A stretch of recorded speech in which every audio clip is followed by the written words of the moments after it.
For a very blessed atmosphere and a very special satsang once again from Shri Vibhuti Maharaj. Shri Vibhuti Maharaj has been coming to our house and our city for 4 straight years here in Pittsburgh. This journey began in 2008 and he's continuing to come for 4 straight years.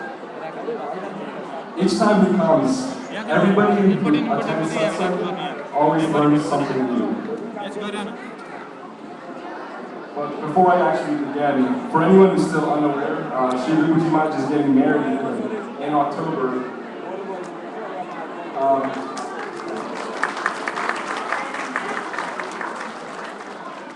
The marriage, they're expected to have 100,000 to 125,000 people showing up. It's going to be pretty big. So on behalf of everyone, I would like to congratulate Shri Vibhuti Maharaj once again for his marriage. So today, friends, I would like to share with you a side of Shri Vibhuti Maharaj that not too many people are aware of. Last night, we had a program at our house, a very small gathering, and after everybody left, I had a fortunate chance to sit alone with Shri Vibhuti Maharaj in the satsang with him for about an hour. He told me very many beautiful things when I sat with him yesterday.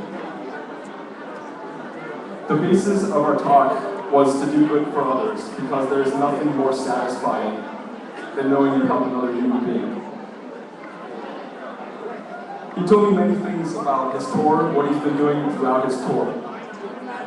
The first account is when Shri Vibhuti Maharaj went to Mexico. There, along with the church group in Mexico, he went to the slums, like the very rotten areas of Mexico, where the conditions were just heartbreaking. In a joint effort with the church group, he distributed toys and books to 250 kids whose ages ranged from 4 to 16 years old. While distributing these items to these young kids, there was a very beautiful story. 8 to 9-year-old girls and boys who were getting toys were exchanging them out for books. So Shri Vibhuti Maharaj was very surprised because kids that age, they want to play with toys, they don't want books at that age. Shri Vibhuti Maharaj was given the explanation that these kids are going for books because their financial atmosphere is so poor.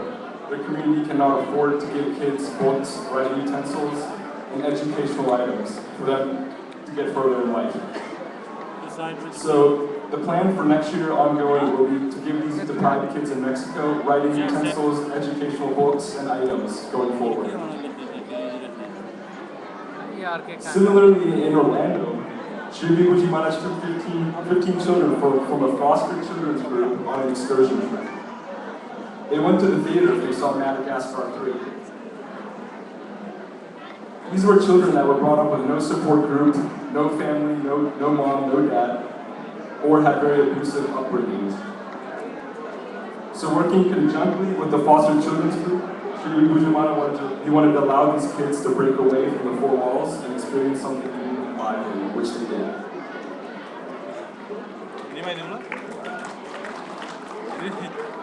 Through the help of these organizations and groups, these are simply 2 of many accounts of amazing stories of what Shri Vibhuti Maharaj does around the community outside of satsang. He does a lot of similar community work in India also. He spends much time in colleges, universities, giving spiritual discourse about science and spirituality to college students who are hungry for knowledge. So on his current 2-month world tour, Shri Vibhuti Maharaj has started in Toronto. He started in London. He went to Toronto. He went to Vancouver, then to Guadalajara, Mexico, then to Phoenix, then to Tucson, Arizona, then to Bakersfield, California, to Truckee near Lake Tahoe, California, to Orlando, to Delaware, and now he's here in Pittsburgh. But Pittsburgh isn't his final stop yet. From Pittsburgh, he will go to New York, New Jersey, then back to London, then to Geneva, and then to the Netherlands, and then finally back home to India.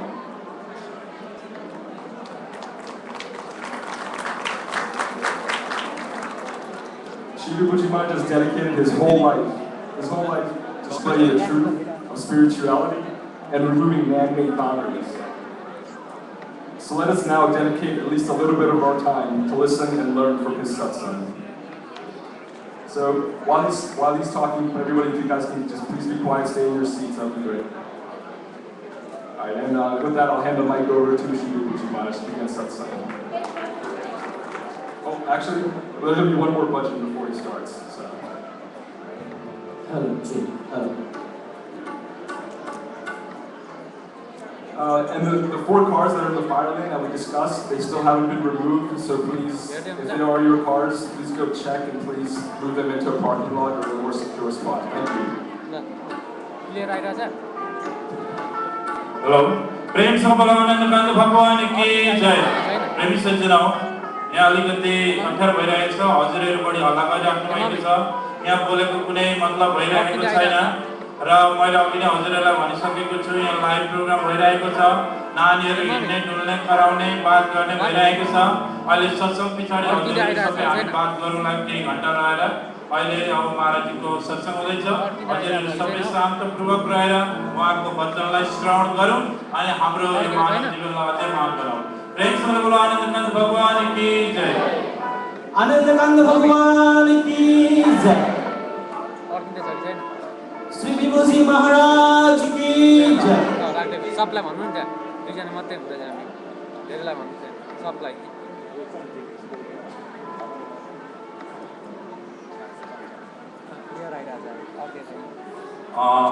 सूचना छ हजुरहरुको यहाँ कसले car राख्नु भएको छ यहाँ यो बाटोमा हजुरहरुले car एउटा पार्किङ लटमा लगाएर राखिदिनु होला यो जुन कार छ यहाँ जसको कार छ हजुरहरुले त्यो कार पार्किङ लटमा लगाएर राखिदिनु हुनको लागि म निवेदन गर्दछु प्रेमसँग बोलो आनन्दकान्त भगवान की जय सद्गुरुदेव महाराज की जय श्री विभूजी महाराज की जय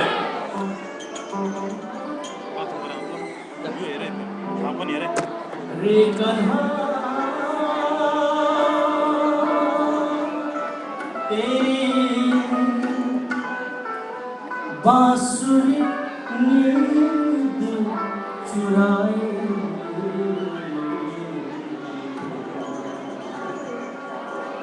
नींद चुराए अपना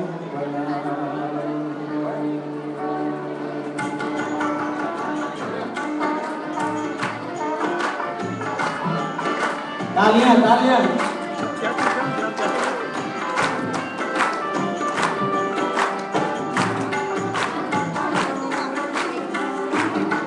रे कन्हा तेरी बांसुरी नींद चुराए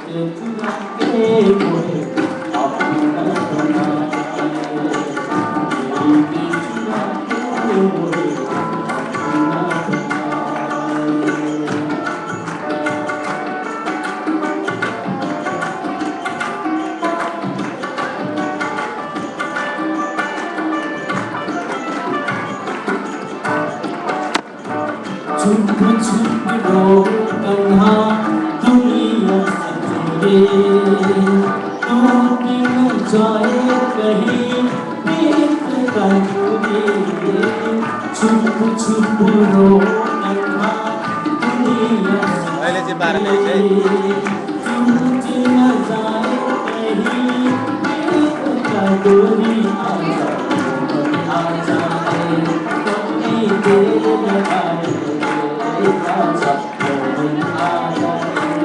कोई देर लगाए रे कन्हा बांसुरी नींद चुराए नींद चुराए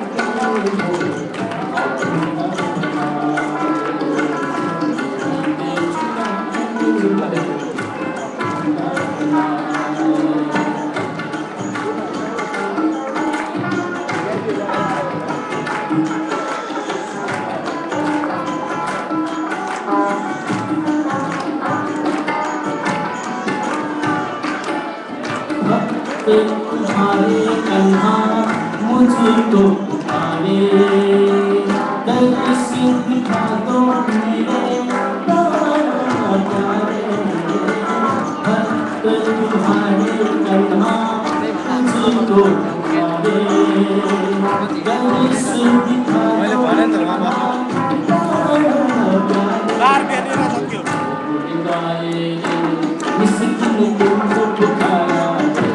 अब यो भजन हुँदै गर्दाखेरि बरु सर पुरा भइहाल्यो न तारलाई चाहिँ आफ्नो कन्डिसनले ल्याउँदा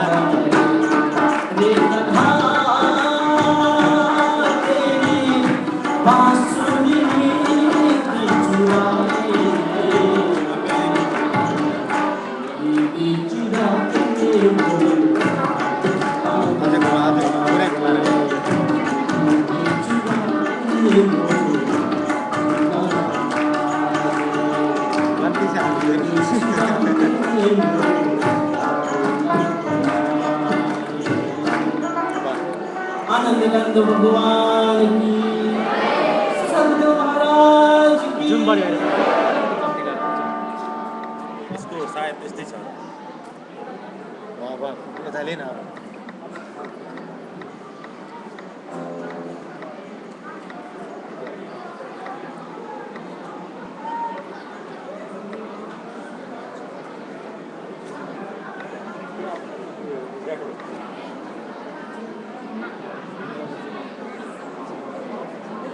प्रेमी सज्जनों, भाई जी और यहाँ उपस्थित दूर दूर से आए सभी प्रभु प्रेमी आते हैं। रामलोचन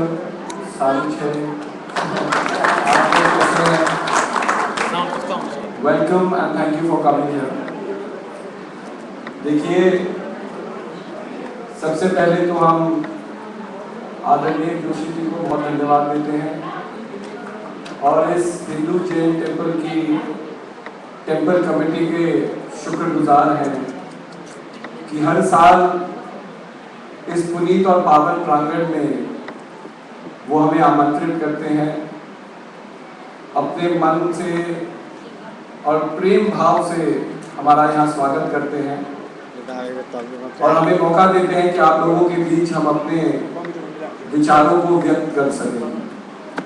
तो उनका हार्दिक धन्यवाद और फिर हम पिट्सबर्ग के प्रेमी लोगों का धन्यवाद देना चाहते हैं कि उनका प्रेम हर साल हमें यहाँ खींचा जाता है और 4 साल में प्रोग्राम कहीं हो ना हो लेकिन पिट्सबर्ग का प्रोग्राम हमेशा कंफर्म रहता है। तो ये लोगों का संघर्ष है और उन लोगों का एक लगाव है। भाई जी ने तो आश्रम को फ्लोरिडा में बना दिया। नहीं तो हम सोच रहे थे कि पिट्सबर्ग में भी आश्रम होता तो कितना अच्छा होता। लेकिन देखिए, जब हम गुरु दरबार में आते हैं, प्रभु के दरबार में आते हैं, तो मन को संसार की खींचातानी से मुक्त करके यहाँ आना चाहिए। क्योंकि देखिए, साधारण सी बात है, अगर पानी का घड़ा हमारे पास है और वो पहले से ही भरा हुआ है तो उसके अंदर पवित्र से पवित्र जल भी नहीं समा सकता, क्योंकि जितना पानी आप उसमें और डालने का प्रयास करेंगे वो पानी उसमें ठहरेगा नहीं, बहता ही चले जाएगा। ऐसे ही मन भी एक घड़े के समान है। संसार का चिंतन, संसार की खींचातानी, संसार के द्वेष को लेकर के हम प्रभु के दरबार में आते हैं, हम इस पुनीत प्रांगण में आते हैं, तो इस प्रांगण का जो असर है वो हमारे जीवन पे नहीं हुआ। इसलिए कहा, जब भगवान के दरबार में जाओ तो मन को खाली करके जाओ, मन को साफ करके जाओ, मन को स्वच्छ करके जाओ। और उसका पहला उदाहरण क्या है कि किस वातावरण को हम प्रकट करते हैं। क्योंकि देखिए, जब हम सत्संग को सुन रहे हैं तो सबसे अहम बात है कि शांति पूर्वक हमें सत्संग को सुनना चाहिए। देखिए, घर गृहस्थी खुशहाल कब होता है? जब पति पत्नी में शांति हो, पति पत्नी लड़ रहे हैं तो हम कैसे कह सकते हैं कि भाई घर की शांति। ऐसे ही देश में प्रगति और उन्नति कब होती है? जब देश में शांति हो। ऐसे ही जब हम प्रभु के दरबार में आते हैं और कुछ सीखना चाहते हैं, सीखना तभी संभव है जब एक शांत वातावरण को हम उत्पन्न करते हैं और उस शांत वातावरण में बैठ करके हम श्रवण करते हैं। क्योंकि प्रभु श्री राम स्वयं अपने शब्द बताते हैं, नौदा भक्ति में क्या कहते हैं? प्रथम भक्ति संतन कर संगा, दूसरी भक्ति मम कथा प्रसंग। दो सबसे महत्वपूर्ण बात क्या है कि सबसे पहले संतों का सानिध्य प्राप्त करो, क्योंकि जिस रास्ते पे हम चलना चाहते हैं उस रास्ते के बारे में हमें मालूम नहीं है। जिस तरीके से आप किसी नए शहर में जाते हैं और आप उस शहर के रास्तों को नहीं जानते हैं, तो सबसे पहले आप किसी का सहारा लेंगे। आज तो जीपीएस हो गए हैं, हम जीपीएस का सहारा लेते हैं। आदमी निडर होकर के अपने घर को छोड़ सकता है, लेकिन एक समय जब जीपीएस नहीं था तब हम क्या करते थे? हम किसी से पूछते थे कि भाई रास्ता बता दो, और जिसको रास्ता पता है वही आपका मार्गदर्शन कर सकता है। किसी व्यक्ति को रास्ता नहीं मालूम तो वो आपको गलत रास्ता भी बता सकता है, जिससे आप अपनी मंजिल से और दूर जा सकते हैं। तो इसी के लिए कहा कि सबसे पहले उनकी शरणागत हो जो जानते हैं और जो आपको उस बंधन से मुक्त करा सकते हैं। इसलिए गुरु महाराज जी को और महान पुरुषों को बंधी तोड़ भी कहा गया, कि जो बंधन को, संसार के बंधन को, संसार की खींचातानी को, मन की चंचलता को तोड़ते हैं, बंधन को तोड़ते हैं। तो बहुत जरूरी है कि मन को साफ रखना, मन को पवित्र रखना और मन में एक संयम को रखना। क्योंकि देखिए, जब हमारे महान पुरुषों ने कहा ये मन चंचल है, तो उसके पीछे कितना बड़ा सत्य है। आज हम यहाँ बैठ सकते हैं, लेकिन पल भर में मन संसार का भ्रमण कर सकता है, चिंतन कर सकता है। और जब हम संसार का चिंतन कर रहे हैं, संसार के बारे में सोच रहे हैं, संसार की खींचातानी के बारे में सोच रहे हैं, तो वास्तविक तौर से हम यहाँ नहीं हैं, मन कहीं और है। इसी के बारे में एक बड़ा सुंदर प्रसंग आता है। एक राजा हुए, तो धीरे धीरे उनके साथ उनके बाल झड़ने लग गए। सबके बाल झड़ते हैं, लेकिन राजा को बड़े परेशानी होने लग गई। राजा ने कहा कि भाई अभी तो मेरी इतनी उम्र भी नहीं है, बाल झड़ जाएंगे, मैं गंजा हो जाऊंगा, तो ये ठीक नहीं है। तो सारे राज में ढंढोरा पिटवा देते हैं कि कोई राजा के गंजे होने से उसकी कोई दवा बताए जिससे वो प्रक्रिया रुक सके, तो राजा उसे बहुत इनाम दे। अब जगह जगह से कोई वैद्य आता है, कोई हकीम आता है, उस जमाने के डॉक्टर लोग आते हैं, कोई कुछ उपाय बताता है, कोई कुछ उपाय बताता है। राजा सारे उपायों का प्रयोग करते हैं, लेकिन जो जीवन की प्रक्रिया है वो तो होगी। उम्र के साथ बाल सफेद होते ही होते हैं, बाल काले होंगे नहीं। उम्र के साथ धीरे धीरे घुटनों में दर्द होता है, घुटनों का दर्द तो जाएगा नहीं। उम्र के साथ धीरे धीरे शरीर कमजोर होगा, और शरीर की जो कमजोर है वो तो होना ही है, उसे कोई आदमी बदल नहीं सकता। हम प्रयत्न जरूर कर सकते हैं, हम अच्छे जीवन को जरूर जी सकते हैं, लेकिन जो होना है वो होके ही रहेगा। तो राजा बड़ा ही गुस्से में हो जाता है, अपने और राज्य के कार्य को करना छोड़ देता है। तो राजा का एक मंत्री होता है जो बड़ा ही चालाक होता है। वो देखता है कि अगर राजा ऐसे ही अपने जीवन को जीता रहे तो राज्य के कितने कार्य हैं जिसके ऊपर राजा ध्यान नहीं दे रहा, और अगर ज्यादा समय तक ये प्रक्रिया चलती रही तो पूरे राज्य में अव्यवस्था हो जाएगी, राज्य में कोई संतुलन नहीं रहेगा, और उससे एक आम आदमी को कितनी तकलीफ उठानी पड़ेगी। तो एक दिन उपाय लेकर के स्वयं मंत्री वहां पहुंचते हैं। मंत्री क्या कहते हैं, जेब से एक छोटी सी शीशी निकाले और राजा को कहते हैं कि बहुत दूर दराज से मैंने ये बेशकीमती तेल मंगाया है, और इस तेल की यही खूबी, आप इसे रोज सिर में लगाए, 3 दिन में ही आपके बाल वापस आ जाएंगे। लेकिन इस तेल की एक ऐसी खूबी है कि आपको एक कंडीशन को फुलफिल करना पड़ेगा, एक प्रक्रिया है उसे करना पड़ेगा। अगर वो प्रक्रिया आपने नहीं की पूरी तरह से, तो तेल का कोई असर नहीं होगा। राजा शीशी को देखते हैं, अंदर तेल को देखते हैं, कहते हैं कोई बात नहीं, बताओ क्या करना है मुझे। तो वो मंत्री कहता है कि बस एक चीज है जो आपको नहीं करनी है, कि जब आप रोज सवेरे तेल लगाए, तेल लगाते लगाते बंदर का ख्याल मत करना। बस एक चीज है, बंदर का ख्याल आपने जैसे ही किया, ये तेल का जो खूबी है वो खत्म हो जाएगा, आपको अगले दिन के लिए रुकना पड़ेगा। और 3 दिन तक अगर आपने बंदर का ख्याल किया तो ये तेल काम करने वाला नहीं। अब राजा कहता है कौन सी बड़ी बात है, बड़ी साधारण 3 दिन की तो बात है, तेल ले लेना। 3 दिन जब बीत जाते हैं और मंत्री वापस दरबार में उपस्थित होता है, राजा वहां सिंहासन में बैठा होता है, मंत्री को बुलाता है कि ले लो अपना तेल, अब मुझे कोई तेल वेल नहीं चाहिए, मैं गंजा ही ठीक हूँ। तो मंत्री ने कहा कि भाई क्या हो गया। तो राजा कहते हैं कि तुम्हें ये बताने की क्यों जरूरत थी कि बंदर का चिंतन ना करो। मैं सपने में भी बंदर का चिंतन नहीं करता हूँ, लेकिन जब तुमने कह दिया, जब भी मैं शीशी को देखता था मन में ख्याल आता था बंदर का चिंतन मत करना, लेकिन जैसे ही मन में ख्याल आता था बंदर का चिंतन ना करना, मैं सोच तो बंदर के बारे में था। तो क्या होता है, कभी कभी महान पुरुष हमें समझाते हैं क्या नहीं करना चाहिए, और मन इतना चंचल है कि मन उसी प्रक्रिया को पकड़ लेता है, क्योंकि मन का स्वभाव है बंधन बांधना, और मन हमेशा संसार में किसी ना किसी रूप में बंधन को बांधता है, जिसे हम मोह कहते हैं। आपको किसी चीज से मोह है तो उसका ही तो चिंतन होता है।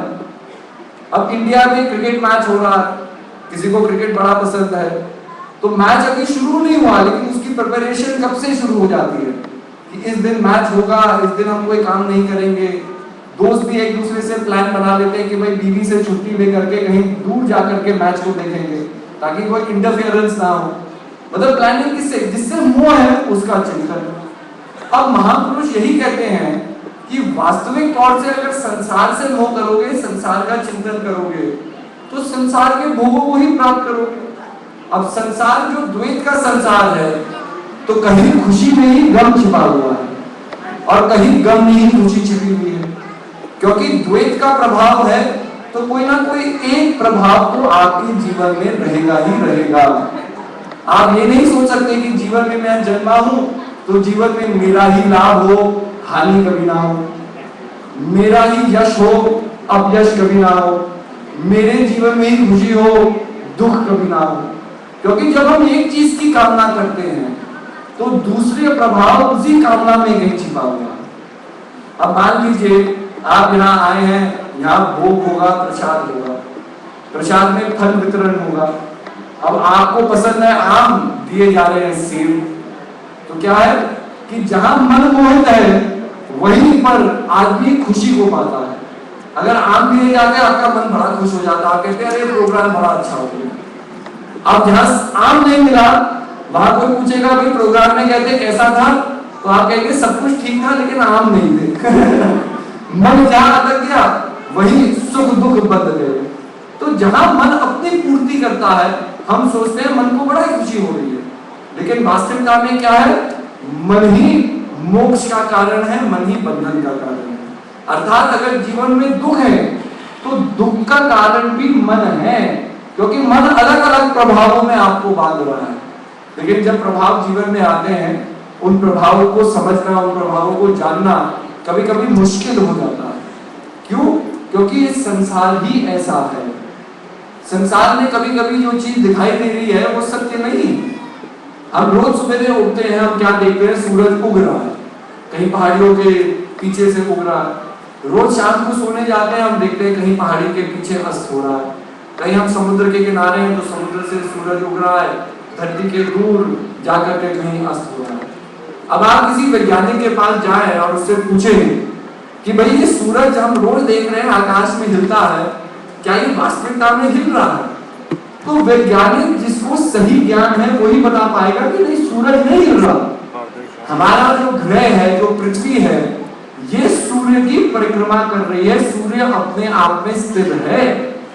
और क्योंकि ये ग्रह सूर्य की परिक्रमा कर रहा है, हमें प्रतीक होता है, हमें लगता है कि सूर्य हिल रहा है, लेकिन सूर्य अपने आप में नहीं हिलता। अब देखिए, जो चीज हम रोज देख रहे हैं वो चीज है ही नहीं जिस रूप में हम उसे देख रहे हैं। जब ज्ञान प्राप्त होता है तब आंखें खुलती है, तब एहसास होता है कि सत्य क्या है और असत्य क्या है। ऐसे ही महान पुरुष कहते हैं हम संसार में परिवर्तन को देख रहे हैं, परिवर्तनशील को संसार बताया गया। मैं अपने अंदर परिवर्तन देख रहा हूँ। एक समय में छोटा था, नादान था, बहुत सारी गलती करता था। धीरे धीरे जीवन की शिक्षा मिली, जीवन में मैच्योरिटी आई, जीवन में सोचने समझने की शक्ति बढ़ी, तो क्या हुआ, धीरे धीरे उम्र के साथ वो गलतियां करना, वो नादानियां करना मैंने छोड़ दी। और फिर अपने अंदर ही मैं देखता हूँ कि कितना परिवर्तन है। शरीर को देखो, शरीर में कितना परिवर्तन है।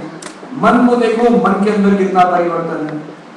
जब हम छोटे बच्चे थे, कोई दो हाथ करे, एक हाथ में टॉफी रखे, एक हाथ में $100 रखे, तो बच्चे क्या करते थे, सीधा टॉफी की ओर जाते थे, टॉफी खा लेते थे। क्योंकि क्या, मन साधारण था, मन और वासनाओं से प्रभावित नहीं था। मन को पता था चॉकलेट मीठी चीज है, खाओगे बड़ा आनंद आएगा, आनंद की प्राप्ति करते थे। अब हम बड़े हो गए, कोई आदमी वही टॉफी रखे और $100 रखे, तो टॉफी की तरफ तो कोई देखेगा नहीं, लोग $100 की तरफ पहले देखेंगे।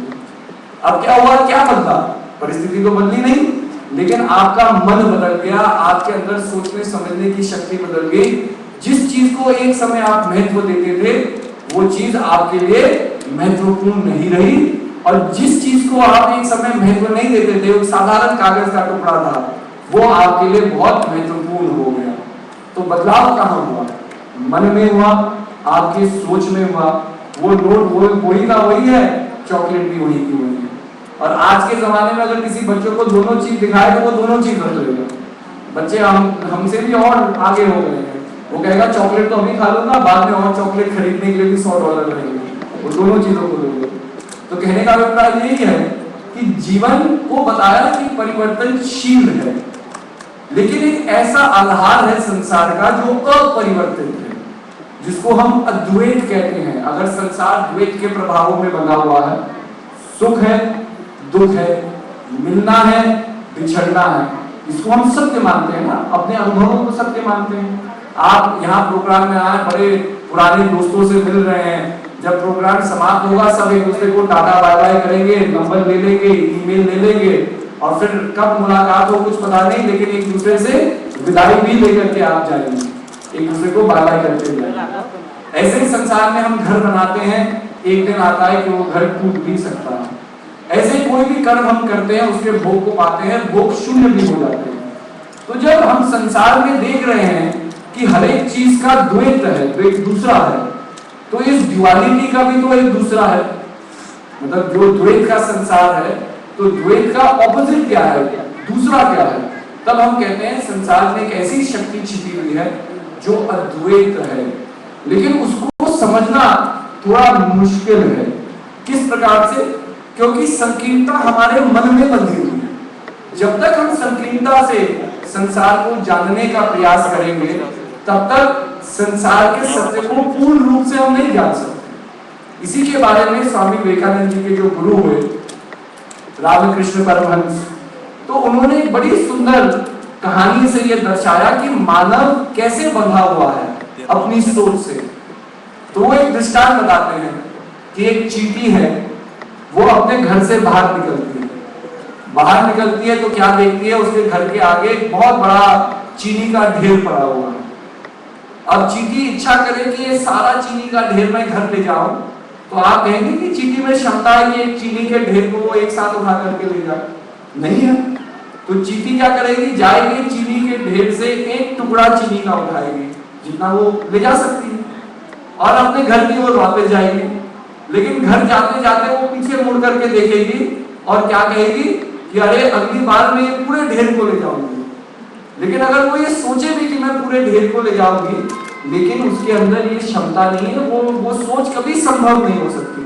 चाहे जितनी वो प्रार्थना कर ले, जितना वो प्रयत्न कर ले, अगर उसे पूरे ढेर को ले जाना है तो थोड़ा थोड़ा करके ही वो उस ढेर को ले जा सकती है, क्योंकि वो उसकी क्षमता है।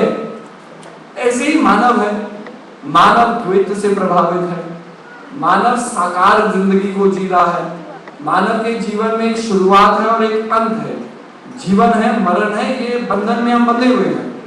और मानव का प्रयास क्या है कि मैं सब कुछ जान लूं। संसार का जो अपार भ्रम है उसको मैं इसी जीवन में समझ लूं।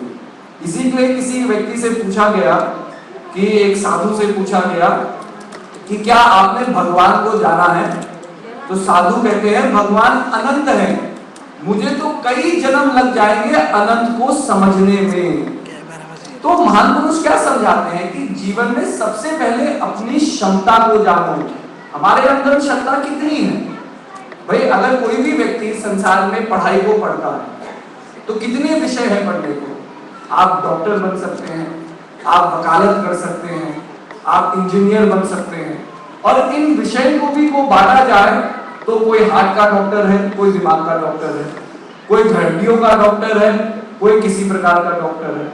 अब कोई डॉक्टर है अगर वो कहते हैं कि जी मैं हड्डी भी ठीक कर सकता हूँ, मैं ब्रेन सर्जरी भी कर सकता हूँ, मैं आपका दिल का भी ऑपरेशन कर सकता हूँ, उस डॉक्टर के पास तो कोई इलाज करने जाएगा ही नहीं। वो कहेगा ये तो सब इलाज कर सकते हैं, पता नहीं इसने डॉक्टरी की भी है कि ये बोल ही रहे। ऐसे ही वकालत है, आप जनरल लॉ को पढ़ सकते हैं, उसके बाद कॉर्पोरेट लॉ अलग लॉ हो जाता है, क्रिमिनल लॉ अलग लॉ हो जाता है, और आदमी ब्रांच आउट करता है। तो कोई लॉयर ये कह दे कि मैंने संसार के सारे लॉ को पढ़ लिया, तो उस चीज के ऊपर विश्वास नहीं होता है, क्योंकि इतना अपार ज्ञान है, आदमी संकीर्णता में बंधे हुए अपारता को नहीं समझ सकता। इसलिए महान पुरुष कहते हैं अपनी योग्यता को समझो और योग्यता अनुसार जो शेष है उसको जानो। अब मान लीजिए यहाँ किचन में खीर बन रही है, हमें नहीं पता बनी है कि नहीं, लेकिन मान लीजिए कई लोग खीर के सपने सोचने लग जाए, प्रोग्राम खत्म होगा हम खीर खाएंगे, फिर खीर मिलेगी नहीं, फिर कहेगा अरे सत्य जी ने कहा खीर है, खीर नहीं मिली है ना। अच्छा चलिए मान लीजिए हलवा बनाया है, हलवा बनाया चलिए तो हलवा है, अब जो किचन में हलवा बना रहा है कढ़ाई में, अब वो सोचे कि भाई एक बार टेस्ट तो करूं ना हलवा कैसा है। तो हलवा जानने के लिए कि उसमें चीनी पर्याप्त है कि नहीं, सारी जो इंग्रेडिएंट्स है वो पूरे हुए कि नहीं, हलवा जल तो नहीं गया बनाते बनाते, तो ये थोड़ी है कि जो हलवा बना रहा है उसे पूरी कढ़ाई खानी होगी हलवा की, तो भी खाएगा। आप एक चीज जरूरत ही नहीं है, उसे तो एक अंश को प्राप्त करना है, अंश से ज्ञात हो जाएगा कि हलवा में हर चीज पर्याप्त है कि नहीं। ऐसे महान पुरुष कहते हैं कि साकार दुनिया है, लेकिन ये एक आधार पर टिकी हुई है, और आधार में क्या है, अंश और अंशी का बंधन है। इसी के लिए जो सर्वश्रेष्ठ है उसको जानने के लिए हमें सब चीजें जानना जरूरी नहीं है, हमें ये प्राप्त करना है कि उस सर्वश्रेष्ठ शक्ति का अंश हमारे अंदर क्या है, और अगर उस अंश को हम जान लेते हैं तो संसार में और चीजों को जानना जरूरत नहीं, अपने अंश को समझ के आप अंशी के ज्ञान को प्राप्त कर सकते हैं। उदाहरण के तौर पर आज बहुत सुंदर दिन है और धूप पूरी पर्याप्त रूप से निकल रही है, सूर्य को हम देख सकते हैं, लेकिन आप अपनी आंखों से सूर्य को देखने का प्रयास करें तो यह संभव नहीं। इतना प्रखंड प्रकाश है, आंखें दर्द कर जाएगी, आंखों से पानी निकलेगा, हम आंखें बार बार बंद करते रहेंगे। लेकिन इसका यह मतलब नहीं कि आप सूर्य के दर्शन नहीं कर सकते। तो आप क्या करेंगे, आप एक जल पात्र लेंगे, पात्र को बाहर खुली जगह में रखेंगे। जब पात्र को खुली जगह में रखेंगे तो क्या होगा, सूर्य जिसको आप अपनी आंखों से नहीं देख सकते, उसकी छवि उस पानी के जल में अपने आप आकृतित होगी। जब आप छवि को देखेंगे तो आप पूर्ण रूप से सूर्य के ही दर्शन कर रहे हैं, क्योंकि उस छवि में और सूर्य में कोई अंतर नहीं, वो समान है। लेकिन ये संभव कैसे होगा, तो आप कहेंगे जल पात्र में जो पानी है बिल्कुल स्थिर होना चाहिए। अगर पानी में हलचल है, अगर पात्र हिल जाए तो छवि वही है, लेकिन आप उसे देख नहीं पाएंगे।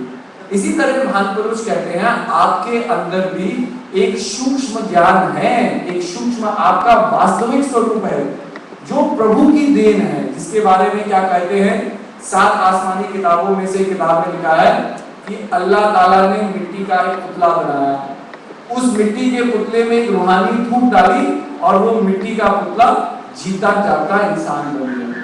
अर्थात अगर हम इंसान हैं, हम जीते जागते एक मानव हैं, तो हमारा शरीर महत्व नहीं है, शरीर का कोई महत्व नहीं है, शरीर महत्वपूर्ण नहीं है, क्योंकि शरीर मिट्टी का पुतला है। God made man from the dust of the ground, He breathed into him the breath of life and man became a living soul। इसके पीछे कहा क्या है कि जो शरीर है वो नाशवान है, उसकी कोई मोल नहीं है, मिट्टी से बना है, मिट्टी में मिल जाएगा।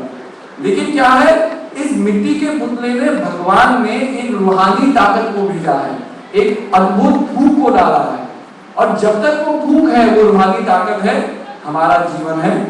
और अगर वो रूहानी ताकत हमसे चली जाए तो जीवन का कोई आधार नहीं है। तो जीवन में जो ध्येय है वो क्या है? वो आपकी आत्मा है, आपका चैतन्य है, और वही प्रभु का स्वरूप है। तो अर्थात प्रभु के अपारता को हम समझना चाहते हैं तो सबसे पहले अपने अंदर छिपी हुए प्रभु की उस रूहानी ताकत को जानो। इसी के लिए सबसे पुराना और सर्वश्रेष्ठ ज्ञान क्या है? मानव अपने आप को समझो। सारे शास्त्र, सारे वेद यही समझाते हैं। वेदों में लिखा है अहम ब्रह्मासि, तो ये नहीं था कि मैं भगवान हूं। कहने का मतलब है कि जिसकी खोज मैं कर रहा हूं वो मेरे अंदर ही छिपा हुआ है, लेकिन जानने का ये विषय है। और जब तक हम जानने का प्रयास नहीं करते हैं तब तक संसार में द्वैत ही नजर आता है। अब हम लोग, जैसे बताया गया, मेक्सिको गए भाई जी के साथ, हम पिछले 4 साल से मेक्सिको गए। जब पहली बार मेक्सिको गए हमें भाषा नहीं आती थी, अभी तक नहीं आती। हम कुछ बोलते हैं तो उसका अनुवाद किया जाता है, कोई हमसे प्रश्न पूछता है तो उसका अनुवाद किया जाता है। लेकिन बताइए हम वहां जा क्यों रहे हैं? जब हम बोलने में इतनी दिक्कत है, समझाने में इतनी दिक्कत है, क्योंकि जब से हम वहां जाने लगे, हमने प्रयत्न किया वहां के लोगों को, वहां की संस्कृति को जानने का, तब हमने जाना कि वहां की संस्कृति और हमारी संस्कृति में कोई भेदभाव नहीं है, सब मानव ही है। और मानव के अंदर एक संघर्ष होता है अपने अस्तित्व को जानने का। It is a very natural phenomena. अब हम कहते हैं मन है, मन के अंदर बुद्धि है। अगर आपके अंदर बुद्धि है, बुद्धि का इस्तेमाल अलग अलग तरीके से हो सकता है। कोई आदमी अपनी बुद्धि से बंदूक का आविष्कार कर सकता है, कोई बंदूक चलाना सीख सकता है, और वहीं पर कोई व्यक्ति डॉक्टर बन करके एक जख्मी का इलाज करके उसकी जीवन दान देने की शक्ति अपनी बुद्धि से रख सकता है। जैसे हम कहते हैं भाई, एक जमाने में एक व्यक्ति हुए हिटलर, जिन्होंने अपनी बुद्धि, अपनी इंटेलेक्ट किस चीज के लिए यूज की? संसार में विश्व युद्ध को फैलाने के लिए उन्होंने प्रक्रिया की। और वहां पर हम एक ऐसे व्यक्ति को भी याद करते हैं जीवन में, जो आज से 2600 साल पहले हुए, जिसको हम गौतम बुद्ध कहते हैं, जिन्होंने अपने जीवन के संघर्ष से, अपनी बुद्धि से संसार में क्या फैलाया? संसार में सत्य का डंका बजाया। मतलब आप बताइए 2600 साल पहले जो उन्होंने शब्द मानवता को दिए, वो आज भी लोग उनके बारे में चर्चा कर रहे हैं। आज आप हम बैठ करके उनके बारे में डिस्कस करते हैं। तो बताइए कितने लोगों को आदि काल से उन्होंने एक मार्गदर्शन दिया कि तुम अपने जीवन के लक्ष्य को प्राप्त कर सकते हो। लेकिन कहने की बात है कि बुद्धि है, लेकिन बुद्धि भी एक चेतना है जो जानना चाहती है उसका जन्म कहां से हुआ है। ऐसे ही आत्मा है, आत्मा ये जानना चाहती है वो कहां से आई है। इसलिए संसार में हम किसी चीज की खोज कर रहे हैं, लेकिन मानव जब संसार में आता है, संसार के प्रभावों से बंध जाता है, जिसे हम माया कहते हैं। संसार को माया क्यों कहा गया? ये नहीं कि संसार सत्य नहीं है। अगर कोई मुझे मारे तो ये थोड़ी है कि मुझे डर नहीं होगा, वो डर सत्य है। आदमी का मारना एक कर्म, उसका सत्य है। अगर आदमी किसी को दुख दे रहा है तो दुख देना उसका सत्य है। लेकिन कहा ये परमानेंट नहीं है, मतलब हमेशा हमेशा के लिए नहीं है। प्रभाव भी समय से बंधा हुआ है, और जो चीज समय से ना बंधी हुई हो उसी को सत्य माना गया। लेकिन अब हमें इन्वेस्टिगेट करना है, हमें खोजना है कि जीवन में क्या सत्य है और क्या नहीं है, और वो जीवन को जीते जीते ही संभव है। अगर जीवन को हम जिए ना, तब हम कैसे जानेंगे जीवन में भाई मोल क्या है जीवन का, और असार तत्व जीवन का क्या है।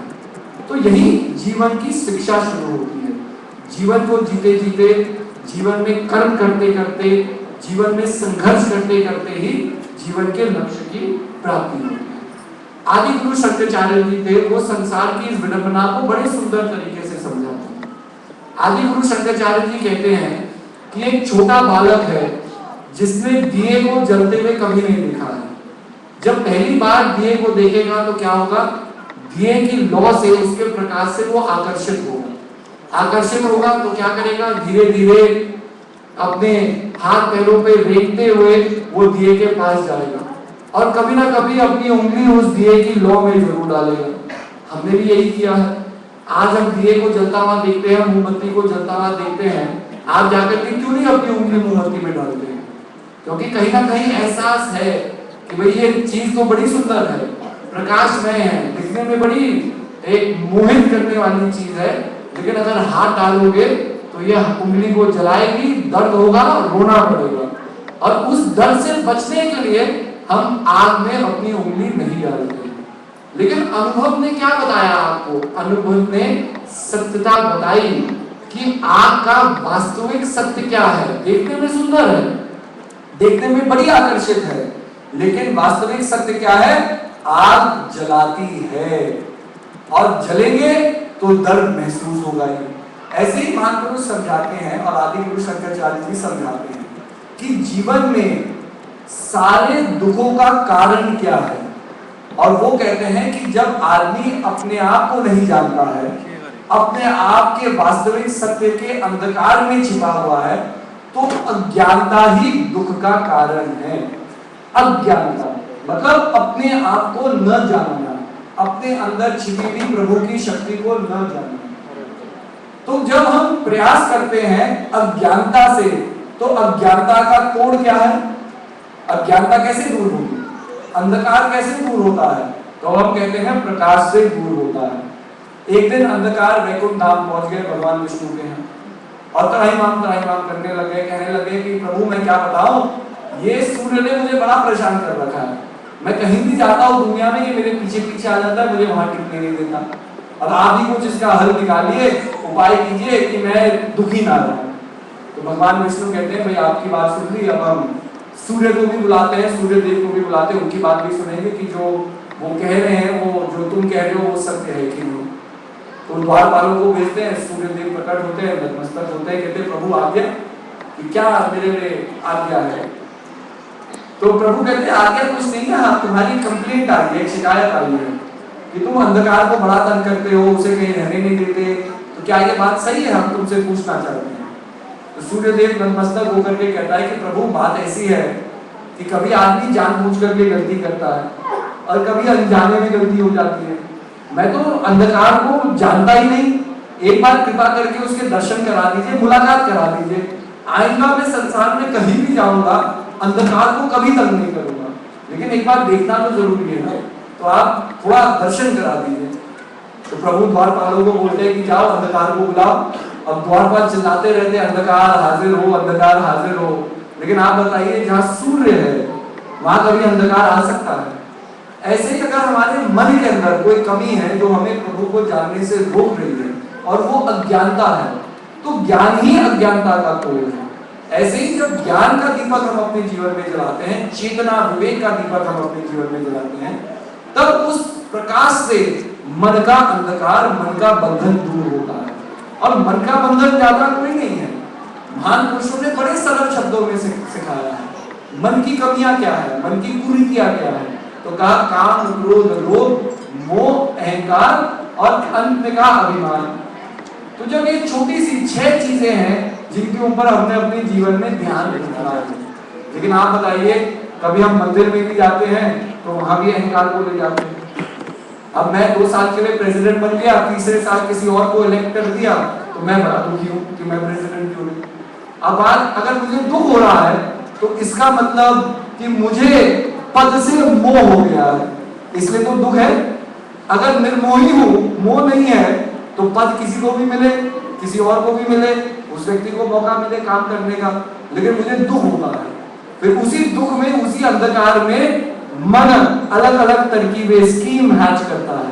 फिर हम जाकर के कह देंगे अरे वो व्यक्ति तो ऐसा है, उस व्यक्ति ने तो ऐसा किया ताकि रीइलेक्शन मेरा हो जाए। तो क्या होगा? मोह हो गया। तो जो पवित्रता से मुझे काम करना चाहिए, सबसे पहले मैं उस पवित्रता से ही काम नहीं कर रहा हूँ। इसलिए क्या होता है कि हम किसी पावन जगह की स्थापना करते हैं, लेकिन वहां पर भी लड़ाइयां शुरू हो जाती हैं। तो सोचने की बात है कि क्यों होता है? जब भगवान एक है तो भगवान के अलग अलग नाम किसने बनाए? सोचने की बात है। और अलग अलग नामों की प्रतिष्ठा क्यों? अगर सत्य एक है तो अलग अलग धर्म क्यों है? और धर्म में भी कितनी लड़ाइयां हैं, क्यों है? क्योंकि कहीं ना कहीं मानव जो धर्म की स्थापना करता है, मानव जो सत्य को जानने का प्रयास करता है, उसी के अंदर कमी रह जाती है। और जब हम कमियों से किसी चीज की प्राप्ति करते हैं तो जो श्रेय है वो कम ही मिलता है, वो पूर्ण रूप से नहीं मिलता। एक बहुत सुंदर बात मुझे याद आई। एक पंडित जी थे और एक मौलवी जी थे। इंडिया में दोनों का घर समीप था, एक दीवार पे अटका हुआ था।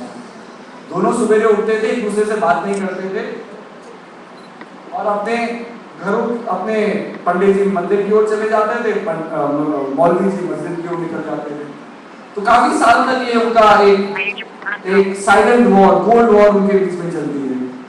तो एक दिन पंडित जी के मन के अंदर एक बड़ा सुंदर ख्याल आया। उन्होंने कहा कि देखो, हम दोनों प्रभु के अनुयायी हैं, एक तरीके से हम दोनों मतलब भक्त हैं प्रभु के, और हमारा काम क्या है कि भटके हुए को राह दिखाना। मतलब जो आदमी अंधकार में जी रहा है उसे प्रभु के दरबार तक लाना। जब दोनों का एक ही काम है, एक ही मकसद है, तो हम लोग लड़ते क्यों हैं आपस में? मतलब बातचीत भी नहीं करते, एक दूसरे का हाल भी नहीं पूछते। सवेरे उठे, उन्होंने मौलवी जी को रोक दिया कि नहीं भाई जी आप रुकिए, मुझे एक प्रश्न पूछना है कि जब हम दोनों प्रभु के अनुयायी हैं, आप भगवान मतलब आप और मैं दोनों भगवान के अनुयायी हैं, हमारा काम एक ही है, भटके हुए को राह दिखाना, भगवान तक जोड़ना, तो ये आपस में हमारी लड़ाई क्यों है जब हम दोनों सत्य के पुजारी हैं? तो वो व्यक्ति मौलवी जी भी अपने मन में चिंतन करते हैं इस बात का, उनके मन को भी बात छूती है। अंत में मंथन निकलता है तो वो क्या कहते हैं कि पंडित जी आपने बिल्कुल बात सही थी, हम दोनों सत्य के पुजारी हैं, सत्य को जानने की चेष्टा रखते हैं और लोगों को सत्य का बोध कराते हैं, लेकिन हम दोनों में फर्क इतना है कि सत्य को आप अपने नजरिए से देख रहे हैं और मैं सत्य को अपने नजरिए से देख रहा हूं। लड़ाई हमारी नजरों की है। तो देखो कितनी सुंदर बात रखी। अब संकीर्णता से संसार को देखेंगे तो संसार में द्वैत ही नजर आएगा। अब ये तो यहाँ प्रोग्राम है, यहाँ बड़ी ऑनेस्टली लोग आए हैं। कभी कभी इंडिया में ऐसा प्रोग्राम होता है तो चप्पल चुराने वाले की ज्यादा तादाद लग जाती है कि भाई प्रोग्राम हो रहा है, बहुत लोग आएंगे, नए नए चप्पल लेकर के आएंगे, चप्पल चुराने जाओ। अब चप्पल चुराने कोई पहुंचता है तो वो प्रोग्राम को थोड़ी देख रहा है, वो सत्संग को थोड़ी सुन रहा है, वो वहां की प्रेम और अनुकंपा को थोड़ी समझ रहा है। वो तो देख रहा है कि कहाँ चप्पल है और कौन सी चप्पल मेरे पैर में अच्छी लगेगी। तो वो प्रोग्राम में भी आएगा, सत्संग भी सुन रहा है, लेकिन मन कहाँ चप्पलों में घूम रहा है। तो लेकर के क्या जाएगा? वो ज्ञान तो नहीं ले जाएगा, सुख समृद्धि तो नहीं ले जाएगा। एक चप्पल ले जाएगा जो 1-2 साल बाद खराब हो जानी है, टूट जानी है और उसी का त्याग कर देगा। तो जब हम संकीर्णता में बंधे हुए हैं तो संसार संकीर्णताओं से ही नजर आता है। इसलिए मन का कहा कि अंदर के पट खोल तुझे पिया मिलेगी। तो कितनी सुंदर बात है कि अपने मन को संकीर्णता से सबसे परे करो। जब मन साफ है, मन पवित्र है, तभी जाना जा सकता है कि सत्य क्या है, चेतना क्या है, आपका वास्तविक स्वरूप क्या है। और जब आपने अपने वास्तविक स्वरूप को पहचान लिया तभी आप संसार से मुक्त हो। वैसे मुक्ति को पाना इतना आसान नहीं है। 2 भगवान बुद्ध के शिष्य थे। एक दिन एक आश्रम की ओर चल रहे थे, रास्ते में बारिश बहुत होती है, एक नदी के किनारे पहुंचते तो एक महिला वहां खड़ी थी। महिला खड़ी थी तो देखते हैं कि क्या होता है। महिला कहती है कि जी मैं सवेरे आई थी किसी काम से, नदी पार की, नदी में इतना पानी नहीं था, लेकिन शाम हो गई और ये बारिश हो गई और नदी का पानी बहुत वेग से मतलब चल रहा है। तो मतलब अब मैं पार नहीं कर सकती इस नदी को, बड़ा संघर्ष है, रात भी होने वाली है, मुझे घर भी जाना है, तो कैसे मैं घर पहुंच सकूं? तो एक जो भगवान बुद्ध का शिष्य होता है, 2 शिष्य थे, एक शिष्य होता है, वो जाता है, नतमस्तक करता है, कहता है बहन क्या तुम मुझे विश्वास करते हो? तो बहन कहती है कि हाँ, नारी कहती है मैं विश्वास जरूर करती हूँ। तो क्या करता है, अपनी गोद में उसे उठा लेता है और नदी को किसी भी संघर्ष से पार करके बहन को वहां रख देता है, बहन अपने घर चली जाती है। अब दोनों शिष्य भी अपने आश्रम की ओर जा रहे होते हैं। तो दूसरा शिष्य क्या है, मन ही मन देखता रहता है पहले शिष्य को, फिर उससे रहा नहीं जाता, कह देता है कि भाई देखो भगवान बुद्ध ने तो कहा था किसी नारी को छूना नहीं, तुमने तो भगवान की आज्ञा का पालन तो किया नहीं, तुम तो नारी को उठा लिया, तुमने की क्या किया, तुमने अपने धर्म को तुमने त्याग कर दिया। तो पहला शिष्य क्या कहता है, कि भाई मैं तो नारी को उठाया एक नदी से दूसरे पार करके, मैं तो नारी को नदी के किनारे छोड़ दिया, लेकिन तुम्हारा मन उस नारी को यहाँ तक ले आया, मन ही मन में तुम सोच रहे हो। तो क्या है, बंधन किस चीज का है? बंधन तो मन का है ना। मन मोहित हो जाए तो हम जटाएं बना करके हिमालय के लिए चले जाए, वहां चिंतन क्या होगा? अमेरिका का चिंतन होगा अगर अमेरिका से मोह है, परिवार से मोह है तो परिवार का चिंतन होगा, संसार से मोह है तो संसार की वासनाओं का चिंतन होगा।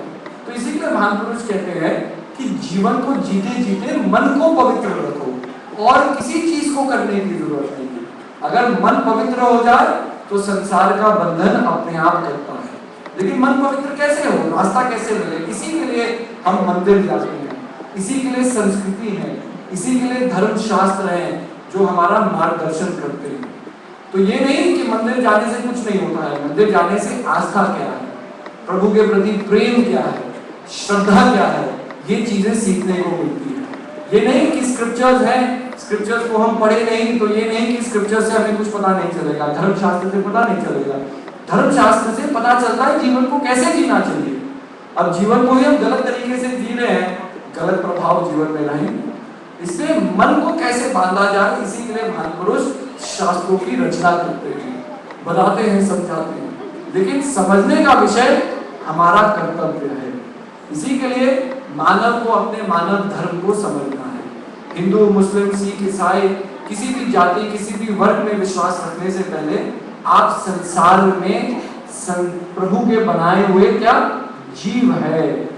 अर्थात जैसे प्रभु ने संसार की रचना की वैसे ही आपकी रचना की।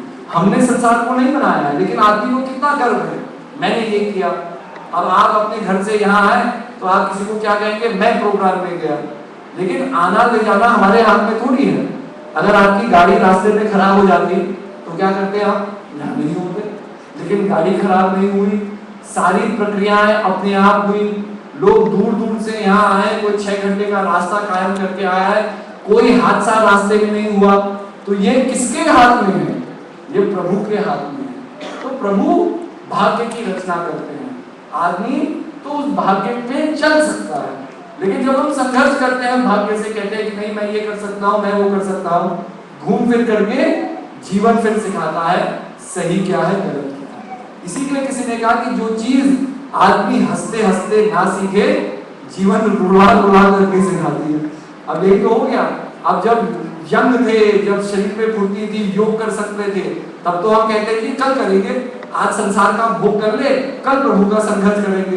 कल कल करते क्या हो गया, आंखें नहीं देख रही है, अब कहते हैं कि प्रभु के दर्शन करने हैं, हाथ पैर नहीं काम कर रहे हैं, फिर हम कहेंगे कि योग करना है, आसन करना है। अब आसन में तो बैठ ही नहीं सकते, आसन क्या करेंगे।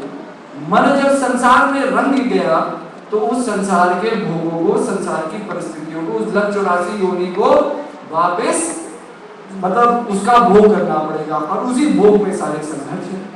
लेकिन जीवन में जब समझने की प्रक्रिया है और उसे समझ लिया, तब हम जीवन को जीते जीते जीवन के प्रभावों से मुक्त हो सकते हैं। ये महान पुरुष समझाते हैं। तो इस जागृति को अपने जीवन में रखना है।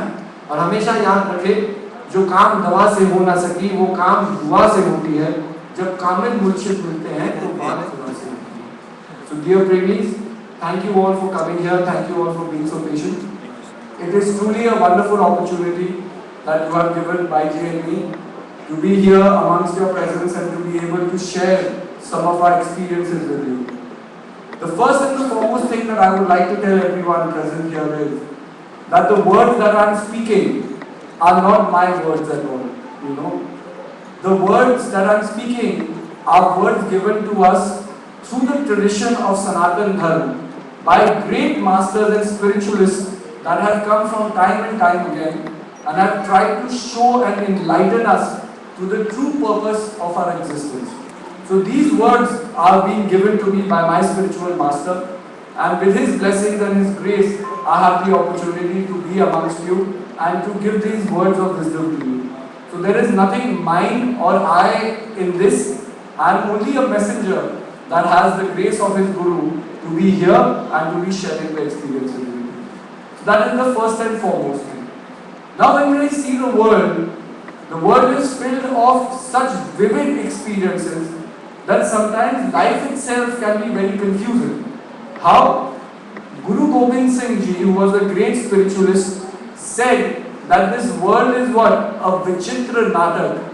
It is a strange play. Now if I look into this word, the meaning of Vichitra Natak, strange play, that means it is not said that the world is not real. But experiences sometimes can join us with the unreality of the world. Now for example, you go to watch a movie in a theatre. The movie can be a comedy. The movie can be a very emotional drama. Now, different states of experiences you will go to while you are watching the movie. If the actors are very good and it is a comedy, you will laugh a lot. If the movie is very emotional, you will cry a lot. But what happens when the movie ends? Then all the influences that you are experiencing because of the acting of the movie or the actors present in the movie, those experiences will come to an end. We walk out of the hall and we say, oh, the movie was very good, and we leave all our experiences behind, don't we? It's not we come home and we are still crying, like some people watched Mother India in the 1970s and you are still crying after 40 years. Not possible.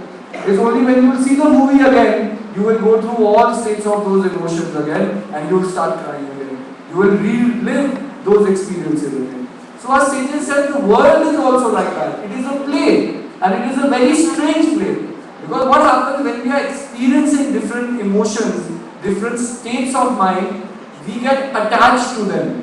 Whereas there should be no attachment. Just like you walk out of the movie hall and all the attachments to the movie, all the states of experiences from the movie come to an end, so must life be. Once you have experienced the state, be detached from it. But what happens is, because the mind is the trickster, the mind is the window of perception, the mind attaches and latches onto a particular experience. Then what do I want? I want that experience to repeat itself. And within that repetition, there is frustration, there is suffering. How? Now I come to Pittsburgh and say we go to the Washington Hill, and there's a very beautiful, sight that I see from there. I see the sunset and the skies changing into vivid colors.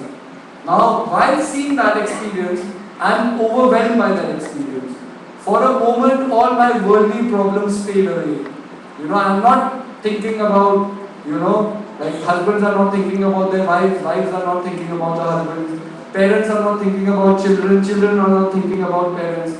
Only you and what you are experiencing exists. So there is complete stillness in that moment. And I experience extreme and profound joy in my consciousness. Why? Because I am seeing something beautiful, and that beauty of that scene has totally encaptured my mind. It has stilled my mind. Now if I go back to India and I go to another scenic place, that same beauty exists over there. But what happens? My mind is attached to an experience here. So what will I say? No, this sunset is nothing compared to the sunset in Pittsburgh. Now if I keep on saying that no sunset is comparable to Pittsburgh, then what is happening? I am creating my own suffering. Because no two sunsets even in Pittsburgh are alike. They can never be. But what do I want? I want repetition. I want that thing to happen again and again. I latch onto an experience and I do not want to let it go. This is what our sages say is the influence of the world. It is called sanskars. And the mind latches on and creates different sanskars. There are good sanskars in us. When times are difficult, when someone says, oh, you can lie and you can get away, but a person becomes honest, he faces all the consequences and he overcomes his struggles. That is positive sanskars working. In the same way, sometimes what happens, we create negativity in this world. We will be a bad friend, we can be a bad relative, we can harm other person through our thoughts, through our words, through our action. Those are negative influences working. Now the influences are very subtle. I'll tell you for example, any influence that comes forms a memory, which we call conditioning of the human mind. Now, when I go out into this world and I'm experiencing the world, automatically that memory and that conditioning is triggered as a natural reaction to things. If the last time I had a mango which was very sour, not ripe, then automatically what will happen, whenever I see the mango, automatically that taste is triggered in my memory. And I will project that taste into the mango that I have not even eaten. The mango in front of me could be the sweetest mango in the world. But I will not taste the mango. Why? Because I will say, oh, the last mango I ate was very bad. Maybe this mango is also bad. Automatically, there is separation from what is. Now, what is can only be experienced. If I peel away the layers of the mango and I eat it, then only will I know whether the mango is sweet or not. If I do not taste the mango, there is no way, even if I theorize, if I do scientific experiments, and if I ask someone, tell me whether the mango is ripe or not, nothing can give me the experience what tasting of that mango will tell me. So experiences of the truth is the best knowledge. But what happens is, when we look at the world and we project our past experiences into the present, we are not experiencing the world as it is, we are only experiencing the conditioning of the mind. The memories are triggered, and through those memories, through those images, the mind projects what is not. And this happens everywhere. It is not about tasting a mango, it is just an example. Even in relationships, this happens. Husband and wife are married when they are 20 years old. Now they are 30 years old. 10 years marriage anniversary happened. What has happened? Within 10 years, there are a lot of vivid experiences. Sometimes the husband and wife will fight. Sometimes, they will have wonderful, loving experiences. Sharing experiences, that are very touching. Now what happens is, suppose the wife has a bad day and she comes home and she's shouting. She's just angry at certain things. Maybe she had a bad day at work. Now she's got that image. Now she's got that image with her, of that experience, and she's got it home. Now automatically the husband will look at the wife, and all the images that he stored of the wife being angry in the past 10 years will start flourishing. And then the husband will say, oh, she's like this only.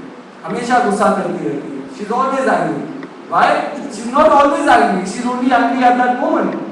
Anything that happened 10 years ago has no reality in the present. But automatically, the mind latches on, and the husband will say, why are you like this always? Can't you enjoy life? Can't you be peaceful? But then what happens is, the wife gets even more angry. Because here, where the husband is supposed to be considerate and even ask, that what happened, was your day very bad? And if that gesture is made, then half the anger is gone, nullified there and there. Because the other person is listening, the other person is caring, and the wife might realize, or the husband might realize, what a relationship is. A relationship is realizing what is here and now, at any given moment. Change is always there. What you were 10 years ago, you are not that same person today. Why? Because experiences of the world have changed you, have influenced you in such a way. If you latch on to certain experiences that are not here, then the here becomes very disturbing. And that is what our sages said, live in the present, live in the moment. Why did they say this? Why? Because the mind always tries to overshadow. Either we are living in the past, which is your memory, or either we are living in the future, which is your imagination. If you want to do something tomorrow, like you say, okay, tomorrow I will go to India and I will experience India. Now you can keep on planning what you are going to do in India, but the fact remains is if you are sitting at your home and you are thinking you are in America, you are not in India. Now you can think about going to India, experiencing this, experiencing that, going to different sites. But the fact remains still you are in India, that possibility is not reality. When you are here thinking about India, you are just imagining things. So that is why our sages said, be free from what is not.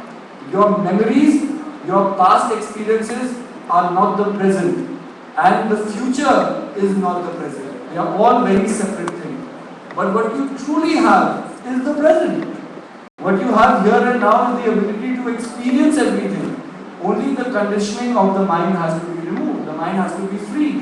And when the mind is free of itself, then consciousness rises. Then you understand who you are. Then you read in between the lines. It's so strange. When I was young, we all used to, or when you were young also, many people are still young. They are so lucky.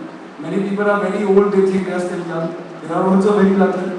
But I am very unfortunate. I You know, I'm not very old, but I think I'm ancient. So probably I'm very unlucky. But any which way, when we were all young and we were in nursery school, we were all taught a nursery rhyme, no? Which was roll, roll, roll your boat gently down the stream. Merrily, merrily, merrily, merrily, life is but a dream. Now I sang this nursery rhyme a million times in school. You know, I still remember it because of singing it so many number of times. Now if I look at these words hold such great significance. Row, row, row your boat gently down the stream. Merrily, merrily, merrily, merrily. That means be happy in all situations. Life is but a dream. Now when I look back and reflect my 30 years of experience, I realize, you know, there's such great words of wisdom. Life is but a dream. But who wants to wake up from this dream? Someone told me, you know why the American way of life is called the American dream? You know, we all say, oh, American dream, American dream. People in India talk about it. I want to experience the American dream. I want to go to America.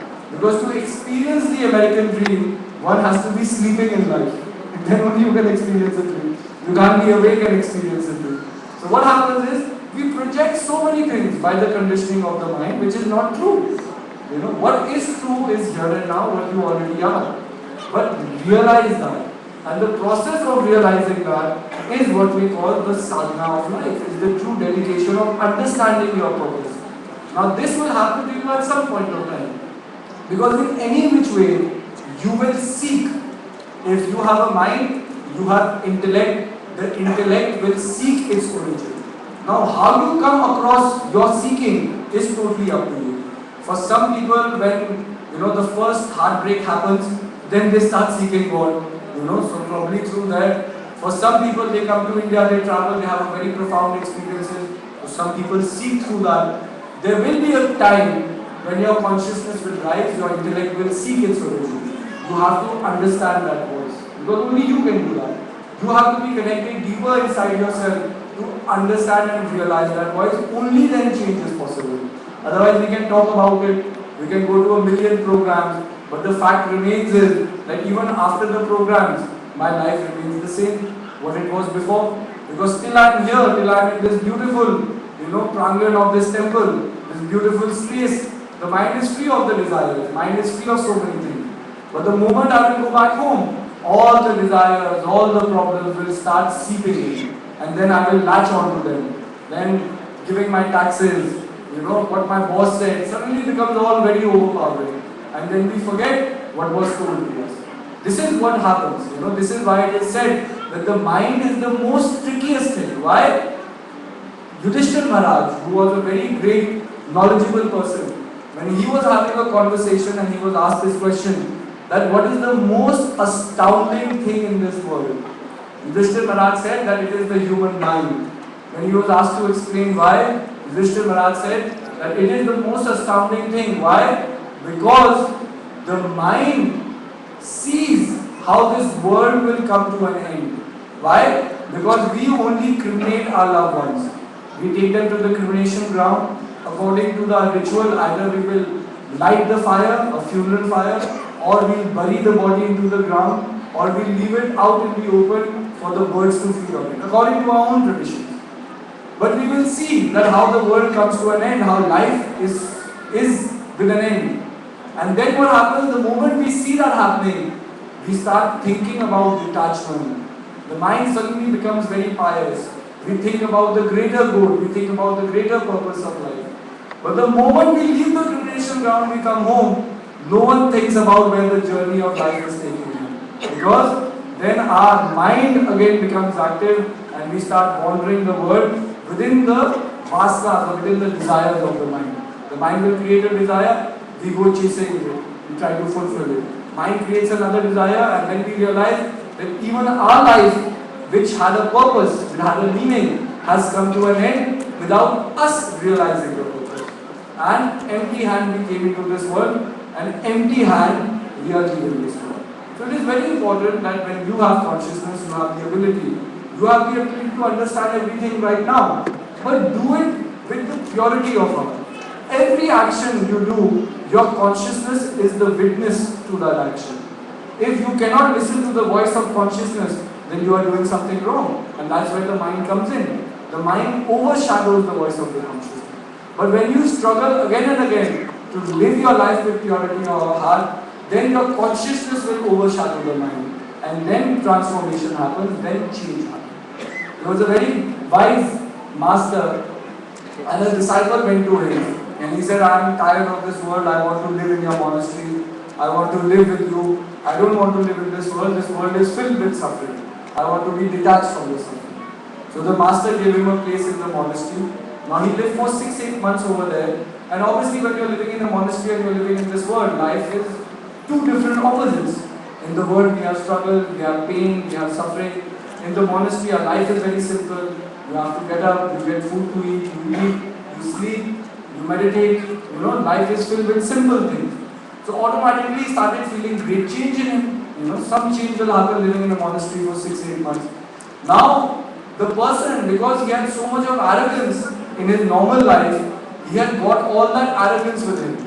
So noticing subtle changes in him, he suddenly thought that he knows everything. That arrogance came in, the ahankar came in. And the arrogance came, and one day he went to his master and very arrogantly he said, "Oh master, I've learned everything that you can teach." You know. So the master understood that this person has become arrogant, and you know, this sickness must be cured immediately, otherwise it will harm him in his spiritual growth. So the master says, come, sit with me, tell me, you know, what have you experienced? So the person says, oh, my life is now completely empty, you know, no states of emotions are there within me, nothing is coming in, nothing is going out, I am completely empty. The moment he said that, the master picked up a stick and he hit him on the head. You know, gave him a big whack on the head. Now the moment the person was hit, he became very angry. He's like, what are you doing? Why are you hitting me? What have I done? And he just became absolutely furious. So the master laughed and said, he said, right now you are saying it, nothing is coming in, nothing is going out. My consciousness has become empty. My life, my internal being has become empty. If you were truly empty, or if you had achieved that state, where is this anger coming from? That means there is a lot still to learn, and that's what happens. So if you experience a moment of, you know, certain great pleasure, that is not the end. You know, life is filled with challenges moment to moment. That is why the struggle should complete moment to moment. It's not like I go to India, I visit Haridwar, and I take a dip in the Ganges, and then I come back and I'm ready to do all the bad things in America. Why? Because I fulfilled my duty as being a Sanatan Dharmi. I've had a dip in Ganga and now I'm purified. But the mind has to be purified also, no? Not only the body. The body can be purified every day. We wash ourselves every day. But do we wash the inside every day? Do we look deep within ourselves and we realize that sometimes the cause of the problem is not the world, not the circumstances. The cause of the problem is me, myself. Is the ego that resides in me. So it is very important to understand the process of correct living. You know, when you live correctly, then automatically everything is revealed to you. There is an Adi Guru, there is an eternal Guru ever present within you. If you realize what you have within you, then all questions are automatically answered. There is no search, because you search for something which is away from you. You know, if I lost my wallet in a mall, I'll go searching for it. But if the wallet is in my back pocket, then I don't need to search for it. I've only misplaced it. I don't have the memory where I kept it. I can check my front pockets and I can say, oh, my wallet is lost. And then someone will come along and what is there in your back pocket? And you will check your back pocket, you are like, oh, it was always here. That means you not realizing what you have doesn't mean you've lost something. That is why people, when they go searching for God, I tell them you don't need to come to India to search for God. You know, many people say, oh, I want my problems to end, that's why I come to India. Either India has 1.2 billion people. If every individual has even one problem, we already have 1.2 billion problems in India. We don't need more people coming in with their problems and trying to solve them. Because at the end of the day, the problem is here and now, then the solution must exist here and now. And if it's not here and now, I can go searching for the solution in the world. Eventually, I'll come back home with the same problems, or probably more problems and more questions and more confusion than I set out with. That is why when you look within yourself, you will realize that what you are searching for is already in your consciousness. That is your true self. The mind will always fluctuate. The mind will always move. Within the movements of the mind, lies suffering. If the mind is attuned to be still in the present, then you experience life or perceive life differently. And that is what we call Chetana or Samadhi. When you understand your true self, your Chaitanya, then you are in a constant state of Samadhi. Meaning that this world with its variations, with its fluctuation, which is strenuous with its duality, will cease to be. And a new world opens up from inside of you, like a flower blossoms from a seed. The seed has the potential of turning into a plant and turning into a flower. In the same way, you have the potential to be free from all conditioning, but you have to realize the potential. So it is very important that you make a sincere effort in life to do good things. Good things means do things with the purity of the heart. Once you do little things with the purity of heart, automatically the mind's habits are broken. The mind habits will be to restrict, but with effort, when you uncondition yourself, that's when true change is. So there are a lot of things to be discussed, but like we are all bound by time. I'm sure a lot of people have to go home, a lot of people have come from far distances. So, again and again programs like this will happen. Baiji is here, there's an ashram in Orlando. You can visit Baiji and Disney World at the same time. But, balance of life is there. One side Disney World, one side Baiji's World. It's a perfect balance. You can achieve two things. You can satisfy worldly satisfaction, you can satisfy spiritual satisfaction. So all the all the information regarding the ashram will be given by Taraji very soon. So whenever you get the time, you visit. We had a wonderful program of 4-5 days. A lot of people from here, Chandraji was there, and we experienced a very beautiful program. A lot of other people from Bhutan came. They drove from near and far, and we had a lovely program. So Guru Maharaj Ji has sent Baiji. Now it is up to our dedication to the ashram, to the organization, to Baiji. And the first thing of dedication is listen to what Baiji is saying. Understand, because Baiji speaks with her experience of life. Now if we say no Baiji, but Baiji, if Baiji, then we are not understanding, then the change can never happen. So when Baiji says something, you must learn to accept it and follow it. Because then you will understand that how Baiji can see deeper inside yourself and can guide you. That is why Baiji and Mahatma Ji are said. Because they have the ability to see deep within yourself. You will say, I want knowledge. Baiji will say, you don't have the right foundations right now. And then you will start arguing. Now when you are arguing, you are automatically promoting hate from you. You are generating an adverse feeling in you. Now when the adverse feeling is there, how can purity exist? There are two opposite things. Either one will exist, either purity will exist, or either impurities will exist. Two cannot be combined and made one. So that's why listen to Baiji, follow Baiji's instructions, and you will have the opportunity to receive many programs. Anyways, I am calling this tour the end of the world for me. It's my end of the world tour.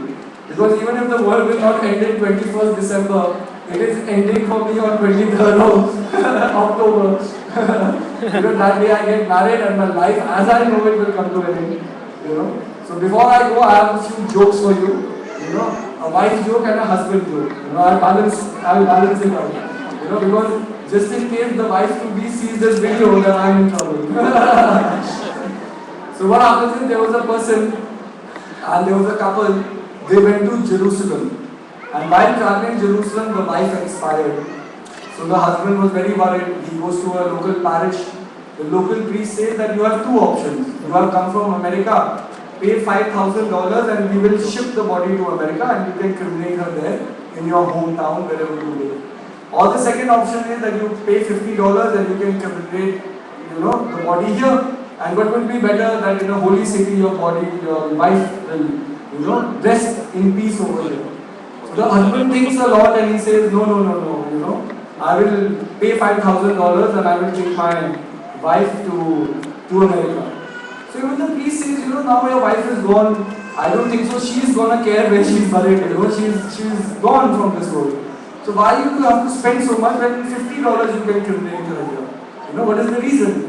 So the husband says, no, I heard this story a long time ago. There was a person called Jesus, and he was also buried in Jerusalem, but he rose after 3 days. He rose after 3 days.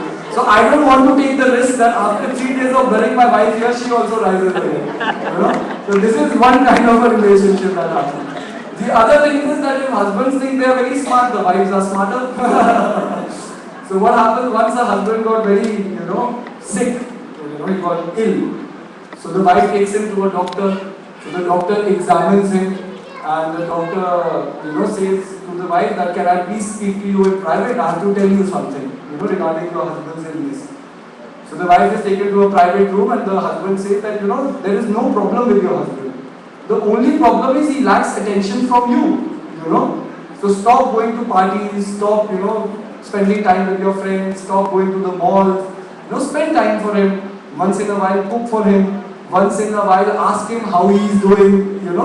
And in no time he'll be okay. There is no problem with him.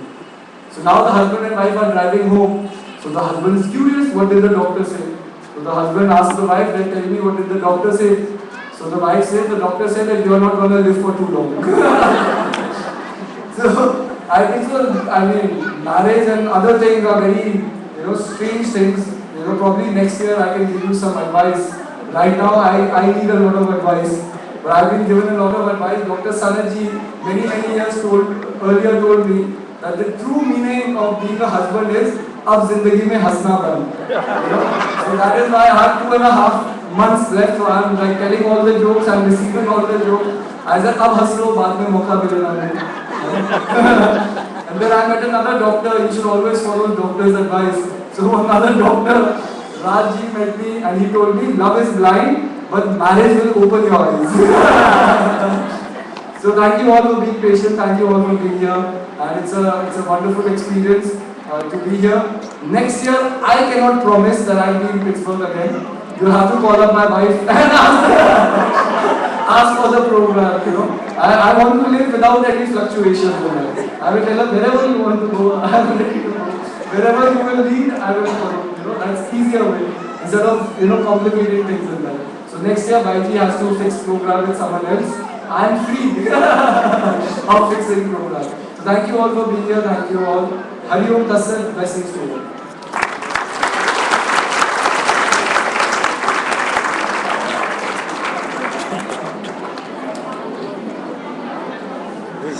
Hello, प्रेम से बोलिए श्री सत्यदेव महाराज की,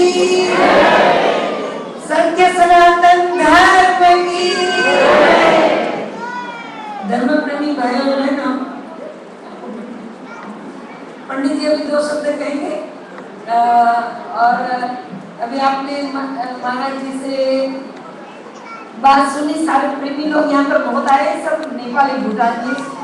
हमारे पंडित जी भी आश्चर्य कर रहे थे, इतने सारे भूटानी लोग हैं। मेरे कहा 60,000 आने वाले हैं अमेरिका में, 16,000, और उसमें 10,000 तो गुरु महाराज जी की डिवोटी कम से कम होंगे, 10,000। और जगह जगह है। अभी तारा जी मेरे को एक टूर ले गए थे, सिराकिस और कहाँ गए थे तारा जी हम लोग, रोचेस्टर। हम कार यात्रा करेंगे, तो हम महाराज जी को बता रहे थे एक बार कार यात्रा आपको भी करनी पड़ेगी, सब बुढ़ानीस लोगों को दर्शन देने के लिए। और अभी महाराज जी ने एरिज़ोना में बहुत अच्छा प्रोग्राम दिया, और सारे भूटानीस लोग ऐसे खुश, ऐसे लग रहा था हमें कि हम भी कैंप में बैठे हुए हैं, नेपाल में बैठे हैं। और फिनिक्स में हुआ, टुसान में हुआ, वहाँ पर ब्रांच खोली है। और सारी इंफॉर्मेशन आपको महाराज जी ने बताया। तारा जी ईमेल करके मैसेंजर के द्वारा बता देंगे, मैसेंजर से बता देंगे। ये लोग ईमेल नहीं चेक करते हैं, याहू मैसेंजर ज्यादा यूज करते हैं। तो तारा जी, तारा सेंचुरी जी, वो सबको सारी इंफॉर्मेशन देंगे। और जो प्रेमी लोग, एक तो मेरे को देखो, आप लोगों की सारी भाषा नहीं समझ में आती है। ओनली दिस वर्ड राम्रो छ, संजय हुन्छ, म बोल्नु छ, म बाल्टी छ। थोड़े शब्द आप लोगों ने हमें सिखा दिया है। तो अभी महाराज जी नेपाली बाईजी बोलने वाली भेजने वाले हैं।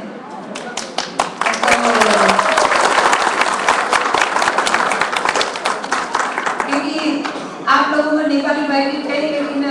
महाराज जी माता जी फ्लोरिडा आश्रम का जब उद्घाटन करने आए थे गुरु महाराज जी, तो माता जी ने कहा कि आप भूटानीज लोग कब तक इंडिया से भाई जी बुलाते रहोगे, महात्मा जी आप लोगों को भाई जी महात्मा जी आप लोगों में से बनना चाहिए, ये माता जी ने कहा था। अब इतने लोग भाई जी महात्मा जी बनना चाहते हो, हाथ ऊंचा करके महाराज जी को बता दीजिए। और दूसरी बात कि मेरे को तारा ने तो लास्ट ईयर कहा था भाई जी मेरे को भीमरी सहित आश्रम में रखो, मैं प्रचार करूंगा। तो अभी देखिए महाराज जी ने बताया कि लास्ट ईयर तो मैं पक्का नहीं बताता हूँ, लेकिन मैंने हमारी छोटी माता जी से बात करी, उन्होंने कहा मैं सब प्रेमियों को मिलना चाहती हूँ। हाँ, इसलिए महाराज जी के साथ माता जी भी आएंगे, इसलिए हमें दोनों के दर्शन होंगे, लक्ष्मी नारायण के दोनों के दर्शन करेंगे। और आप लोग अभी महाराज जी दर्शन देंगे तो सब लोग लाइन से दर्शन करेंगे, महाराज जी के आपसे प्रसाद मिलेंगे, तब तक यहाँ भजन कीर्तन भी होते रहेंगे। और हमें बहुत खुशी है कि सारे लोग भजन कीर्तन यहाँ पर करते हैं। तो ये नेपाल लोग बड़े कलाकार देश है, नेपाल के लोग बहुत कला वाले हैं। तो महाराज जी से तो ये पंडित जी भी कुमाऊनी भाषा जानते हैं, नेपाली जैसे पहाड़ी, तो भी 2 शब्द कहेंगे भजन करेंगे। हाँ, पंडित जी 2 शब्द बोलेंगे तो आप लोग ध्यान से सुनिए, बाद में भजन होगा।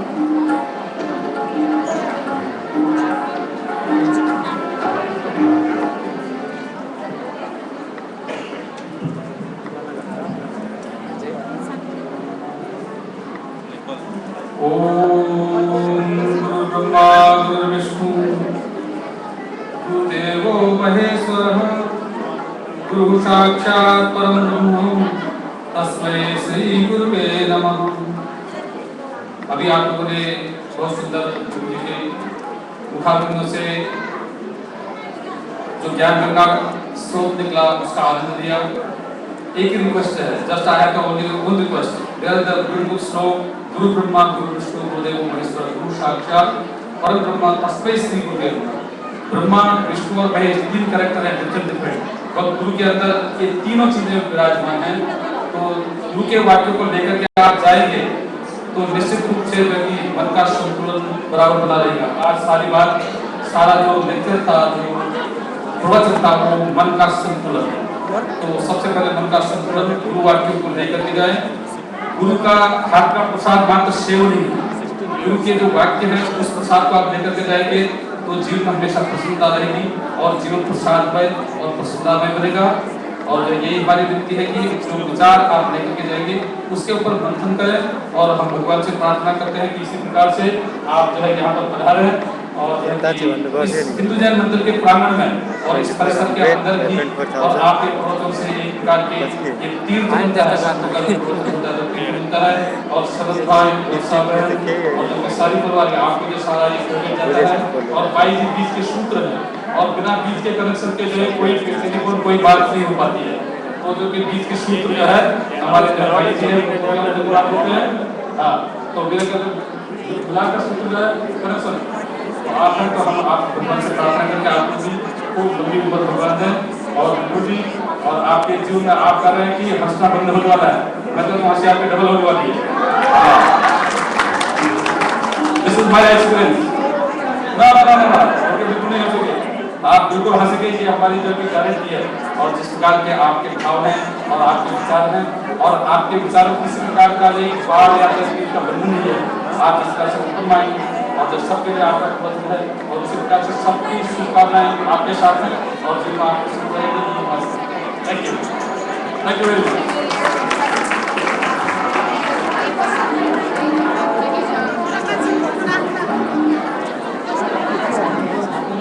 I'd also like to request the president of the Hindu Jain Temple, Mahendra Bhai Balakia, to come up and say a few words.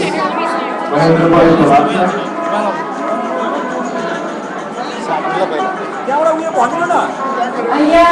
यहाँ पर एक हमारे प्रेमी भगीरथ मंदिर की बेटी, तो उसकी बच्चे का जन्मदिन है, बर्थडे, हैप्पी बर्थडे।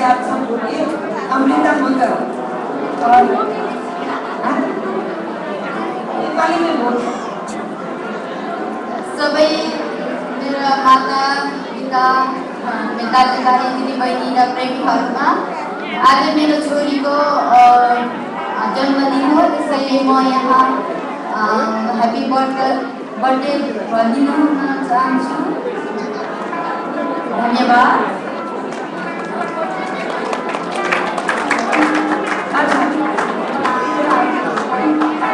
आप कुर्सी आकर बैठते हैं।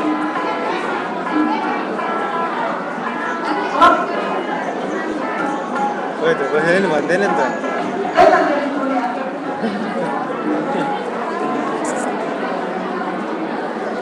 भजन गर्नलाई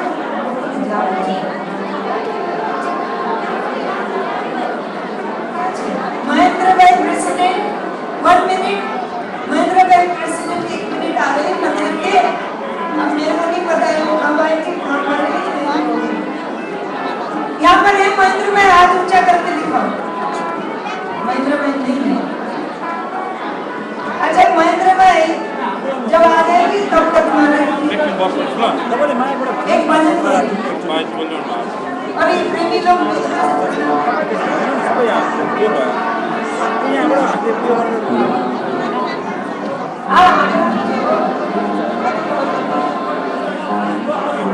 श्री सद्गुरु महाराज की आदि शक्ति जगजननी श्री माता की परम पूज्य श्री कृष्ण महाराज की।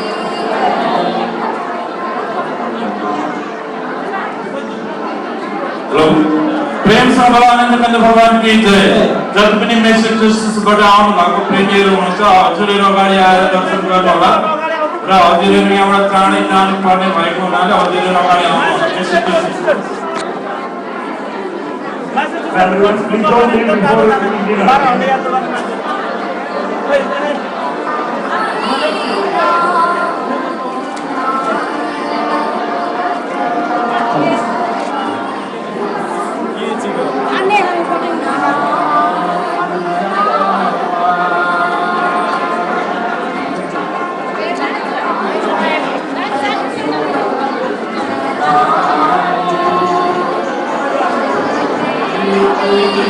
अहिले अन्तिम गर्न ब्याक साइड